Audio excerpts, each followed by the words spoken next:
하나님은 우리를 사랑하시지만 아무 행동이나 다 받아들이시는 분은 아니십니다. 하나님의 마음에는 분명히 기뻐하시는 것이 있고 또한 미워하시는 것이 있습니다. 우리는 종종 하나님의 사랑만을 강조하면서 그분이 싫어하시는 것을 가볍게 여길 때가 있습니다. 그러나 하나님을 바로 알고 바르게 섬기기 위해서는 그분이 미워하시는 것을 분명히 알아야 합니다. 그래야 우리가 죄의 길에서 벗어나 하나님께서 원하시는 길로 걸어갈 수 있습니다. 이 말씀은 단순히 죄를 피하라는 경고가 아니라 하나님과 더 깊이 동행하기 위한 길잡이가 됩니다. 하나님이 무엇을 싫어하시는지 분명히 깨닫는 것은 결국 그분의 뜻을 더 잘 알고 그분의 기쁨이 되는 삶으로 나아가는 출발점이 됩니다. 그렇기에 오늘 이 말씀은 우리의 신앙에 반드시 필요한 중요한 가르침이 될 것입니다. 첫째, 하나님께서는 선을 가장한 위선을 싫어하십니다. 하나님은 우리의 겉모습에 속지 않으십니다. 사람은 보이는 모습으로 상대를 판단하기 쉽지만 하나님은 중심을 보시는 분이십니다. 그래서 겉으로 아무리 경건하게 행동하고 선한 일을 많이 하는 것처럼 보일지라도 그 마음의 동기가 하나님을 향하지 않고 자기 영광을 드러내기 위한 것이라면 하나님께서는 그 모습을 기뻐하시지 않습니다. 성경에 나오는 바리새인들의 모습이 바로 그러했습니다. 그들은 사람들 앞에서 긴 기도를 하고 금식할 때 얼굴을 어둡게 하며 헌금할 때 일부러 소리를 내며 드러내곤 했습니다. 사람들은 그들을 존경했지만 예수님께서는 그들의 위선을 꾸짖으셨습니다. 겉은 의로운 것처럼 보였지만 그 속은 탐욕과 교만으로 가득 차 있었기 때문입니다. 예수님께서 회칠한 무덤이라는 표현으로 그들을 지적하신 것은 겉은 흰 석회로 칠해져 깨끗해 보이지만 속은 썩은 뼈로 가득한 무덤과 같았다는 의미였습니다. 이는 하나님께서 얼마나 위선을 미워하시는지를 잘 보여줍니다. 우리의 신앙생활에서도 이러한 모습은 자주 드러날 수 있습니다. 주일에 교회에 와서 예배를 드리면서도 마음은 전혀 하나님께 향하지 않을 때가 있습니다. 사람들에게 신실한 신앙인처럼 보이고 싶어 봉사에 앞장서지만 속으로는 불평과 자기 자랑이 가득할 때가 있습니다. 누군가를 돕는다고 하면서도 진심으로 그 사람을 사랑하기보다 칭찬을 얻기 위한 마음이 앞설 때가 있습니다. 이런 모습들은 하나님이 기뻐하지 않으시는 위선입니다. 하나님은 사람들의 눈에 드러나는 화려한 행위보다 진실한 마음에서 나오는 작은 순종을 더 귀하게 보십니다. 은밀한 중에 드리는 기도, 아무도 보지 않는 곳에서 흘리는 눈물, 누구에게도 알리지 않고 행하는 선한 일이야말로 하나님께서 기뻐하시는 것입니다. 위선이 더 무서운 이유는 공동체를 병들게 만들기 때문입니다. 겉으로는 사랑하는 것처럼 행동하지만 속으로는 시기와 질투를 품는다면 관계는 금세 무너지고 맙니다. 서로를 신뢰하지 못하게 되고 결국 교회 안에 분열이 생기게 됩니다. 위선은 겉만 화려한 건물처럼 보이지만 기초가 무너져 있는 상태와 같습니다. 결국 언젠가는 무너지고 말며 그 과정에서 하나님의 이름조차 세상 사람들 앞에 욕되게 될 수 있습니다. 그러므로 하나님께서는 위선을 단호히 싫어하시고 그 길에서 벗어나기를 원하십니다. 우리 안에도 인정받고 싶은 마음, 사람들 앞에서 좋은 모습으로 보이고 싶은 욕구가 있습니다. 그것 자체가 나쁜 것은 아니지만 그 마음이 지나치면 진실보다 체면을 더 중요하게 여기게 됩니다. 그래서 본심과 다른 말을 하거나 원하지 않는 행동을 하게 되고 결국 하나님 앞에서도 가면을 쓰게 됩니다. 그러나 하나님 앞에서는 숨길 것이 없습니다. 우리의 작은 생각까지 아시는 분 앞에서 위선은 무의미합니다. 하나님은 오히려 서툴고 부족하더라도 솔직하게 나오는 자를 사랑하시며 진실한 고백을 기쁘게 받으십니다. 하나님께서 원하시는 것은 완벽하게 보이는 외식이 아닙니다. 있는 그대로의 마음으로 드리는 예배와 솔직한 삶입니다. 우리가 연약하여 넘어질 때라도 하나님께 솔직히 인정하고 도움을 구하는 것이 하나님께 영광이 되는 모습입니다. 결국 위선을 벗어버리고 진실한 마음으로 하나님 앞에 서는 것이 믿음의 본질입니다. 그러므로 우리는 늘 자신을 돌아봐야 합니다. 내가 지금 행하는 신앙의 모습이 사람을 의식한 것인지 아니면 하나님을 향한 진실한 마음인지 점검해야 합니다. 진실한 신앙은 화려하지 않을 수 있습니다. 하지만 하나님은 위선을 싫어하십니다. 하나님이 싫어하시는 위선을 멀리하고 진실함으로 하나님 앞에 나아가기를 바랍니다. 둘째, 하나님께서는 말씀을 조롱거리로 만드는 것을 싫어하십니다. 하나님의 말씀은 우리를 살리는 생명의 말씀이며 진리의 빛입니다. 그런데 어떤 사람들은 그 말씀을 귀하게 여기지 않고 가볍게 대하거나 심지어 조롱거리로 삼습니다. 성경은 분명히 하나님의 말씀을 경외하고 붙잡을 때 생명이 임한다고 가르치고 있습니다. 그러나 사람들은 때로 말씀을 농담처럼 소비하거나 자기 입맛대로 해석하여 이용하려고 합니다. 말씀을 존중하지 않는 태도는 곧 하나님을 무시하는 태도와 다르지 않습니다. 말씀은 단순한 글자가 아니라 하나님의 음성이기 때문입니다. 성경에서 방주를 준비하던 노아의 모습은 사람들에게 웃음거리가 되었습니다. 하나님께서 홍수로 심판하시겠다고 경고하셨지만 사람들은 믿지 않고 오히려 방주를 짓는 노아를 조롱했습니다. 그러나 결국 하나님의 말씀은 그대로 이루어졌고 말씀을 비웃던 사람들은 모두 심판을 피하지 못했습니다. 또 소돔과 고모라가 멸망할 때 롯이 하나님의 말씀을 전하며 도망하라고 말했지만 그의 사위들은 그 말을 농담으로 여겼습니다. 결국 그들은 말씀을 가볍게 여긴 대가로 생명을 잃게 되었습니다. 이처럼 말씀을 우습게 여기는 태도는 스스로 파멸을 불러오는 길이 된다는 것을 우리는 기억해야 합니다. 오늘날에도 말씀을 조롱하는 태도는 여러 모습으로 나타납니다. 어떤 사람들은 성경 말씀을 시대에 뒤떨어진 이야기로 여기며 무시합니다. 또 어떤 이들은 말씀을 비틀어 자신의 욕심을 정당화하는 도구로 사용하기도 합니다. 그러나 하나님의 말씀은 생명을 살리고 구원의 길을 보여주는 거룩한 기준입니다.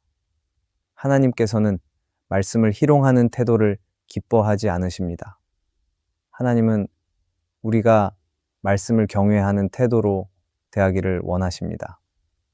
말씀을 단순히 좋은 글이나 교훈으로 여기지 말고 살아계신 하나님의 음성으로 받아야 합니다. 그럴 때 말씀은 우리 안에서 역사하여 삶을 변화시키고 죄에서 돌이키게 합니다. 말씀을 존중하는 것은 곧 하나님을 존중하는 것이고 말씀을 소홀히 하는 것은 하나님을 무시하는 것입니다. 그러므로 우리는 말씀 앞에서 늘 겸손히 서야 합니다. 말씀을 존중하는 삶은 작은 것에서 드러납니다. 말씀을 읽을 때 경건한 마음으로 읽고 들을 때 집중하며 마음에 새기려는 태도를 가지는 것입니다. 또한 말씀을 삶에 적용하려고 애쓰는 것이 말씀을 높이는 길입니다. 하나님께서는 이런 마음을 기뻐하시며 말씀으로 우리의 길을 인도해 주십니다. 그러므로 우리는 하나님의 말씀을 생명의 양식으로 붙잡아야 합니다. 말씀을 우습게 여기지 말고 두려움과 사랑으로 받아야 합니다. 하나님은 말씀을 귀히 여기는 자에게 지혜를 주시고 그 길을 평탄하게 하십니다. 이것이 말씀을 대하는 올바른 태도이며 하나님이 기뻐하시는 삶의 모습입니다. 셋째, 하나님께서는 은혜를 값싼 것으로 여기는 것을 싫어하십니다. 하나님께서 우리에게 주신 은혜는 세상에서 그 어떤 것과도 비교할 수 없는 귀한 선물입니다. 그 은혜는 예수 그리스도의 십자가에서 이루어진 것이며 하나님의 아들이 생명을 내어주심으로 우리에게 주어진 값비싼 사랑입니다. 그러나 사람들은 종종 그 은혜를 당연한 것으로 여기고 마치 언제든 쉽게 누릴 수 있는 흔한 것처럼 대할 때가 있습니다. 은혜를 값싼 것으로 여기는 태도는 결국 하나님의 희생을 가볍게 만드는 것이며 신앙의 길을 흐리게 만듭니다. 초대교회 안에서도 은혜를 오해한 사람들이 있었습니다.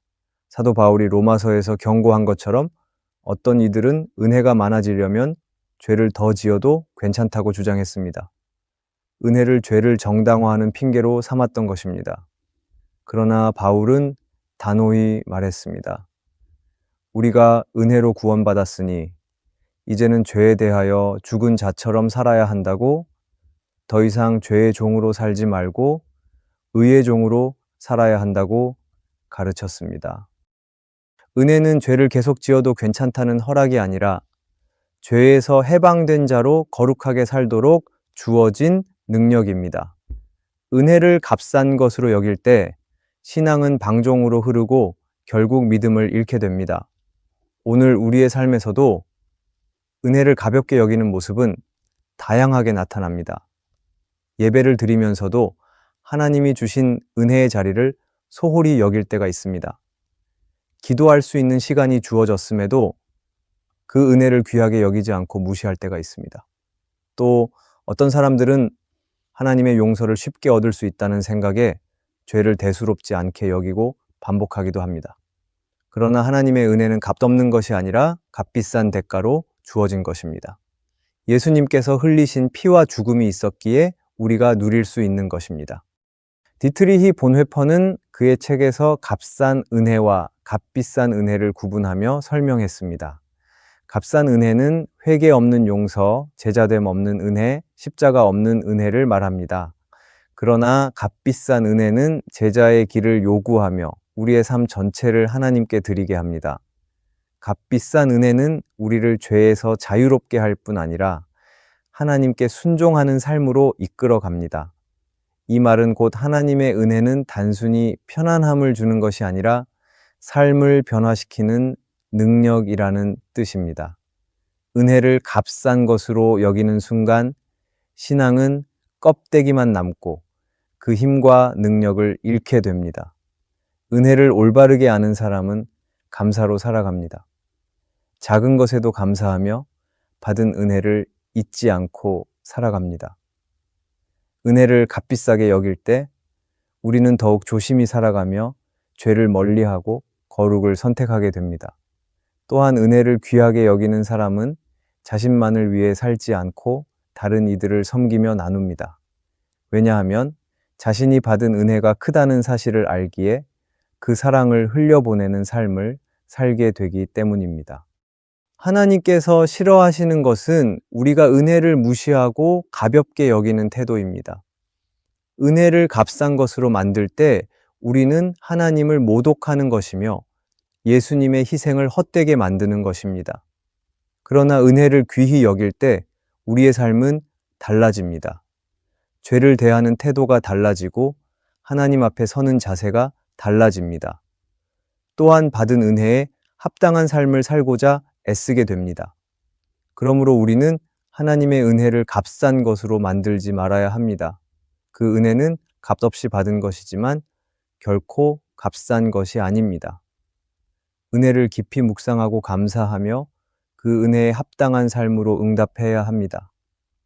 하나님은 은혜를 가볍게 여기는 태도를 미워하시지만 은혜를 귀히 여기며 감사하는 삶에는 기쁨으로 함께 하십니다. 우리의 신앙이 흔들리지 않고 굳건히 서기 위해서는 은혜의 가치를 잊지 않고 살아가는 것이 무엇보다 중요합니다. 넷째, 하나님께서는 작은 일에 불성실한 것을 싫어하십니다. 하나님은 우리에게 큰 일만 맡기시는 분이 아닙니다. 때로는 아주 작은 일들을 통해 우리의 마음과 믿음을 시험하시고 확인하십니다. 우리가 생각하기에 별것 아닌 일, 눈에 잘 드러나지 않는 일조차 하나님은 소중하게 보십니다. 예수님께서도 작은 일에 충성된 자가 큰 일에도 충성되고 작은 일에 불의한 자가 큰 일에도 불의하다고 말씀하셨습니다. 이는 하나님께서 우리의 믿음을 평가하실 때 화려한 성과나 큰 업적만 보지 않으시고 일상 속의 작은 태도와 성실함을 더 중요하게 여기신다는 것을 보여줍니다. 작은 일에 불성실한 태도는 결국 우리의 신앙 전반에 큰 영향을 끼칩니다. 작은 약속을 대수롭지 않게 어기고 맡겨진 작은 일을 대충 넘어가며 아무도 보지 않는다고 생각하고 무책임하게 행동할 때 그것은 곧 마음의 태도에서 비롯된 것입니다. 사람은 보지 못해도 하나님은 늘 우리의 삶을 지켜보고 계십니다. 작은 것에서 성실하지 못한 사람은 결국 큰 것에서도 하나님을 기쁘시게 하지 못합니다. 하나님은 위대하고 거룩한 사역을 맡기시기 전에 우리가 일상 속에서 얼마나 성실하게 살아가는지를 살피십니다. 성경에서 다윗은 처음부터 왕으로 불린 것이 아니었습니다. 그는 목동으로서 양을 치는 일을 성실히 감당했습니다. 비록 작은 일이었지만 다윗은 맡겨진 양 한 마리도 잃지 않으려 애썼습니다. 사자나 곰이 와도 목숨을 걸고 양을 지켰습니다. 바로 그 성실함이 있었기에 하나님은 그를 왕으로 세우셨고 이스라엘을 맡길 수 있었습니다. 다윗이 왕이 된 것은 단지 능력 때문이 아니라 작은 일에 충성된 그의 마음을 하나님께서 보셨기 때문입니다. 우리도 신앙생활에서 작은 일들을 소홀히 여기기 쉽습니다. 기도 시간을 정해놓고도 피곤하다는 이유로 쉽게 넘어가고 말씀을 조금씩이라도 읽고 묵상해야 하지만 바쁘다는 핑계로 미루기도 합니다. 또한 교회 안에서 보이지 않는 자리에 섬김을 대충 하거나 아무도 알지 못한다는 생각으로 불성실하게 할 때가 있습니다. 그러나 하나님은 우리가 드리는 작은 기도, 작은 섬김, 작은 순종을 다 기억하시고 그것을 기쁘게 받으십니다. 반대로 하나님은 불성실한 마음으로 대충 행하는 태도를 싫어하십니다. 팀 켈레어는 그의 책 하나님을 말하다에서 이렇게 말했습니다. 하나님을 신뢰하는 사람은 작은 일조차 하나님 앞에 행하는 것으로 여기며 정성을 다합니다. 이 말은 신앙의 본질이 단순히 큰 비전을 품는 데 있는 것이 아니라 오늘 나에게 주어진 작은 자리에서 얼마나 성실히 하나님께 나아가느냐에 달려 있다는 것을 일깨워 줍니다. 하나님은 우리가 작은 일에서 성실할 때 그것을 통해 더 큰 은혜와 사명을 맡기십니다. 작은 일을 귀히 여기고 충성되게 감당하는 태도는 결국 우리를 하나님의 더 큰 일꾼으로 세우는 훈련이 됩니다. 그렇기 때문에 작은 일에 불성실한 태도는 단순히 게으름이 아니라 하나님 앞에서 신실하지 못한 마음을 드러내는 것입니다. 우리는 작은 일들을 통해 하나님 앞에서 우리의 믿음을 드러낼 수 있습니다. 작은 봉사에 성실할 때, 작은 약속을 지킬 때, 작은 기도를 포기하지 않을 때 하나님은 그것을 크게 보십니다. 하나님은 우리에게 단순히 종교적인 삶을 원하시는 것이 아니라 진실한 마음으로 자신을 따르기를 원하십니다. 그래서 하나님은 우리가 어떤 마음으로 살아가고 있는지를 보시고 그 중심을 귀하게 여기십니다. 우리의 말과 행동이 겉으로는 화려해 보일지라도 마음이 하나님께 향하지 않으면 그것은 아무 의미가 없습니다.